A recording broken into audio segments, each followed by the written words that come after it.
उस जगह में ऐसे पेड़ पौधे क्यों उगते हैं जो हिमालयन है, जो श्रीलंका के वातावरण से कोई उनका संबंध नहीं है, और वही पेड़ पौधे वहां उगते हैं। और आज भी श्रीलंका के जो वैद्य वगैरह है पुराने, वो औषधि वो लेने के लिए वहां आते हैं। और ओके। रामेश्वरम एक आइलैंड है।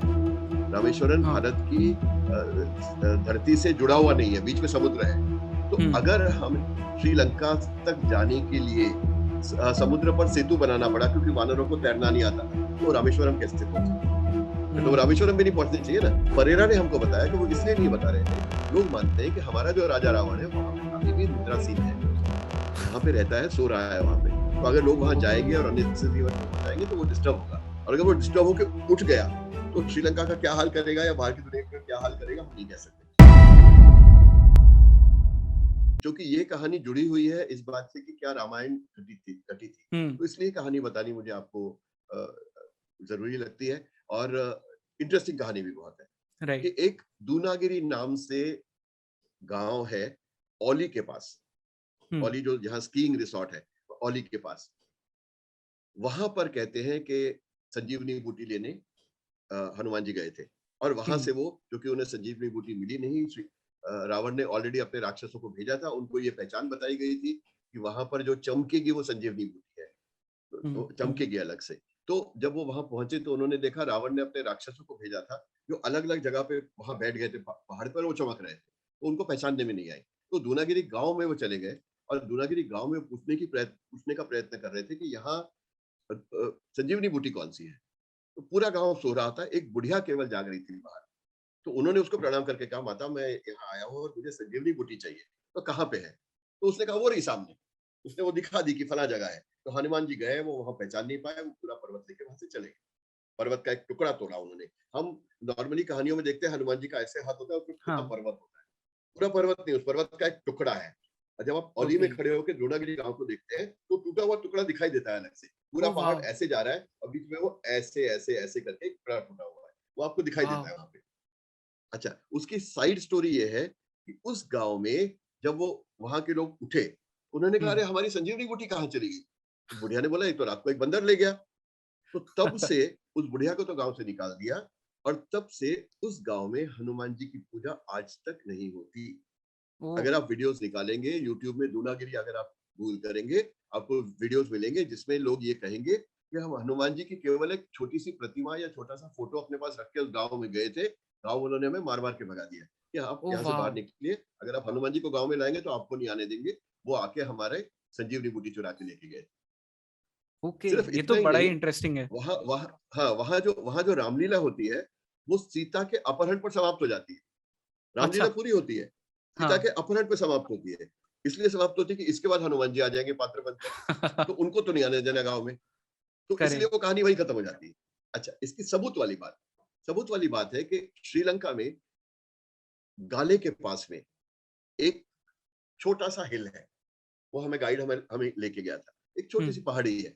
उस पहाड़ी पर आप जाते हैं, उस पहाड़ी पर आप देखेंगे कि वहाँ की जो वेजिटेशन है, जो पेड़-पौधे वहाँ पाए जाते हैं, जो अधिकतर औषधि पेड़-पौधे हैं, वो बराबर उन्हीं पेड़-पौधों की तरह है, जैसे औली में दूनागिरी पे पाए जाते हैं। वाह।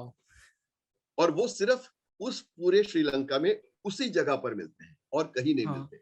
और उसका अगर अंदाज़न एक आकार आप पीछे जाकर देखेंगे, तो पूरा आकार भी आपको करीब-करीब वैसा नज़र आता है, जैसा वो पहाड़ जो वहाँ से कटा था, वैसा है। अब ओके। बताइए, अगर आप कोइंसिडेंस ही कह के चलेंगे हर चीज़, तो हर चीज़ कोइंसिडेंस है। और अगर हाँ। आप मानेंगे, विश्वास करेंगे, तो ये भी तो एक बहुत बड़ा सबूत है कि करेक्ट। वरना उस जगह में ऐसे पेड़-पौधे क्यों उगते हैं, जो हिमालयन है, जो श्रीलंका के वातावरण से कोई उनका संबंध नहीं है, और वही पेड़-पौधे वहाँ उगते हैं। और आज भी श्रीलंका के जो वैद्य वगैरह है पुराने, वो औषधि वो लेने के लिए वहाँ आते हैं। अच्छा, वाह। दूसरे, उस पर जो पत्थर है, उन पत्थरों को अगर आप मारोगे, तो पत्थरों में से एक पर्टिकुलर आवाज़ आती है, जो और आसपास के किसी रॉक्स में नहीं आती। और वो दूनागिरी अरे। जाकर अगर आप देखेंगे, तो वो जो पत्थर वहाँ पड़े होंगे, उनको मारोगे तो वैसी आवाज़ आती है। तो ये चीज़ मैंने ओके। खुद देखा है और खुद इसको एक मतलब महसूस किया है। तो ऐसी कई राइट। कहानियाँ इनसे जुड़ी हुई हैं जो आपको करने के बाद सच लगने लगता है कि हाँ, कुछ तो हुआ था। देखिए, हाँ, मतलब। अभिव्यक्ति में अतिशयोक्ति हो सकती है, expression can change, the method of या चेंजिंग कैन सेम। अब जब एक कहानी कोई मुझे बताता है, मैं आपको बताता हूँ, उसमें फर्क आ जाता है। हाँ, आप हाँ, किसी को बताएंगे, उसमें और फर्क आएगा। तो ये फर्क बिल्कुल। तो पीढ़ियां दर पीढ़ी कहानी चली, क्योंकि मौखिक परंपरा थी। तो मौखिक हुँ, परंपरा में जब कहानी चलती रही तो वो बदलती रही।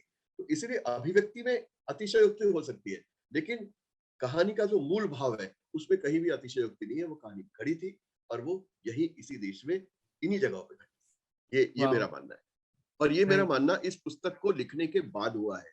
शायद पहले हाँ, मैं हाँ। इतनी अथॉरिटी से नहीं कह सकता था। मैं भी बाकी लोगों की तरह सवाल ही पूछता कि हो गया होगा, नहीं हुआ होगा, भगवान है, हुँ, छोड़ो क्यों सोचना। लेकिन आज मैं मानता हूँ कि एक महान आत्मा कोई इस नाम की थी। करेक्ट। तो सर मतलब मैंने ये भी सुना है कि फुटस्टेप्स भी मिलते हैं। आपने पिछले एपिसोड में भी बताया था कि लंका में भी फुटस्टेप्स है, इंडिया में भी फुटस्टेप्स है। तो ऐसे और भी कुछ प्रूफ्स है जो मिलते हैं? देखिए, फुटस्टेप तो पैर का आकार है, आप ये नहीं कह सकते प्रोग्राम किए, वो तो आस्था है कि हाँ। प्रोग्राम के। लेकिन उस रूट में मिले हैं, उसी तरह के मिले हैं, इसका मतलब है कि वो फुटस्टेप्स हैं वहाँ पे और प्रभु हुँ, राम के फुटस्टेप हैं। वो तो पूरे हुँ, रास्ते आपको कई जगह मिलते हैं। 2-3 चीज़ें, सीता रसोई आपको हर जगह मिलती है। ये नेचुरली हुँ, सीता जी जब गई थी यहाँ से नासिक तक, तो हर जगह उन्होंने रसोई तो बनाई थी, 1 दिन के लिए, 2 दिन के हाँ, लिए रुके तो भी। तो आपको सीता रसोई मिलती है, सीता नहानी मिलती है, जहाँ उनका स्नान करने का स्थान था, सेमी हुँ, प्राइवेट सा, वो जगह मिलती है। और साथ में आपको प्रभु रामचंद्र के फुटस्टेप भी कई जगह पे मिलते हैं, कई मंदिरों में ओके, रास्ते में। ओके। हाँ। एंड एक जो ज्यादातर आप सबसे चित्रकूट बड़ा में जाएंगे तो चित्रकूट में जो एक परिक्रमा है, चित्रकूट के हाँ, एरिया में, चूंकि 11 साल 11 महीने 11 दिन रहे थे, इसलिए उस एरिया में आपको ज्यादा ही मिलते हैं, जगह जगह पर राइट, परिक्रमा पे। जो आप परिक्रमा करेंगे पर्वत की, वो उसमें तो आपको जगह जगह पर मिलेंगे, कई जगह पर, राइट, राइट। जहाँ एंड भरत मिलाप हुआ था। सर सबसे सबसे बड़ा प्रूफ तो जो इनफैक्ट नासा ने भी सैटेलाइट से वो इमेजेस बताए हैं कि एडम्स ब्रिज, जिसको आपने मुझे बताया कि एडम्स ब्रिज नहीं है, वो आदम्स ब्रिज है। तो उसकी भी सर कहानी क्या है, कैसे होता है, एंड हाँ हाँ, आदम्स ब्रिज क्यों? आदम, क्योंकि वो 14वीं सदी में वहां का एक सूफी संत थे, आदम खान करके। वो हम्म। उस पर से कहते हैं कि चलकर श्रीलंका से भारत आया करते थे, भारत से श्रीलंका वापस आते थे। ये दंता ओके। कथा है।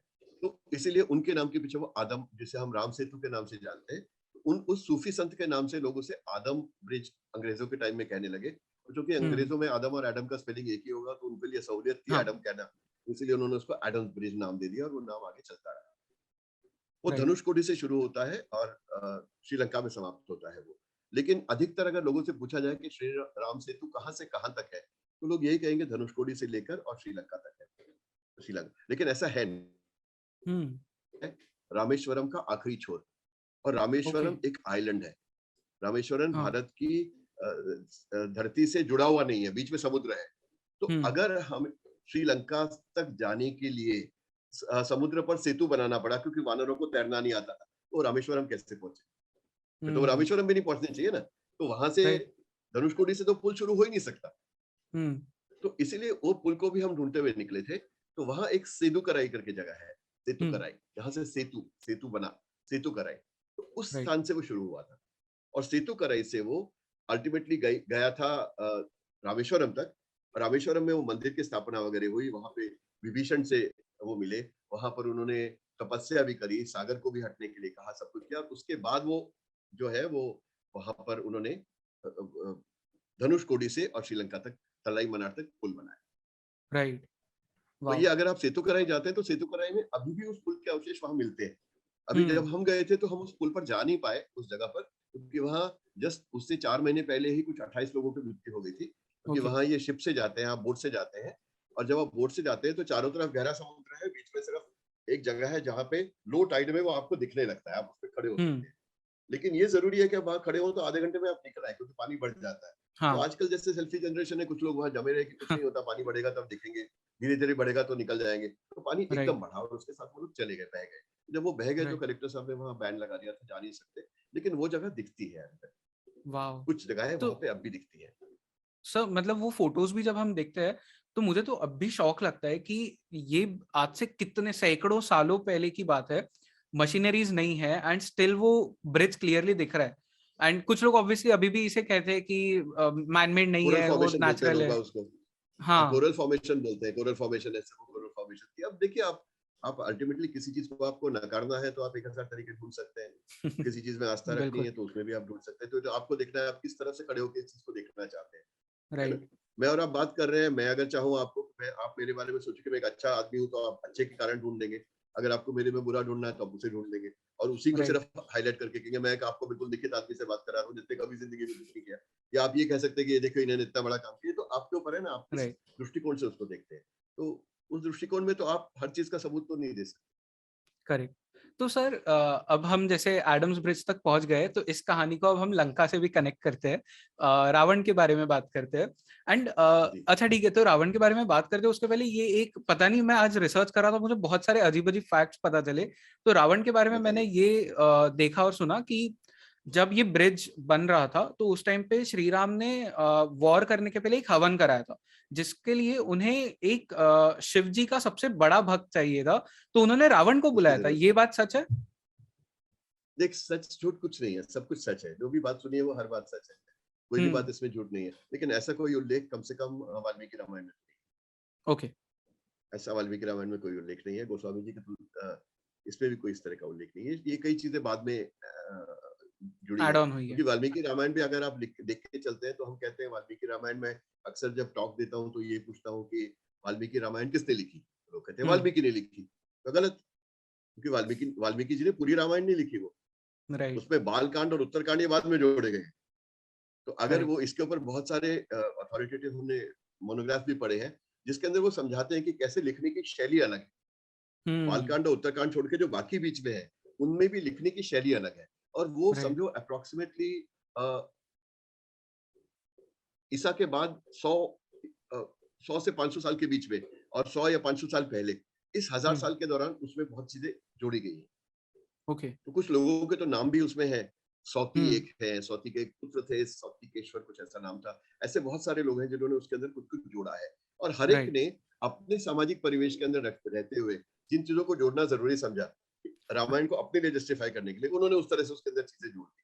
तो पूरा ये करेक्ट। लगता है कि उस समय शायद कहीं रावण की हत्या करने के बारे में कुछ आलोचना हुई होगी प्रभु रामचंद्र की। एक राजा हम्म। था, उसकी क्यों हत्या की गई, ऐसी कुछ आलोचना शायद हुई हो। मैं एक गेस हम्म। कर रहा हूँ। इसीलिए उत्तरकांड में, पूरा उत्तरकांड इसी तरह से लिखा गया कि ये दिखाने के लिए कि रावण शुरू से ही विलन था, वो अच्छा कभी था ही नहीं। हाँ।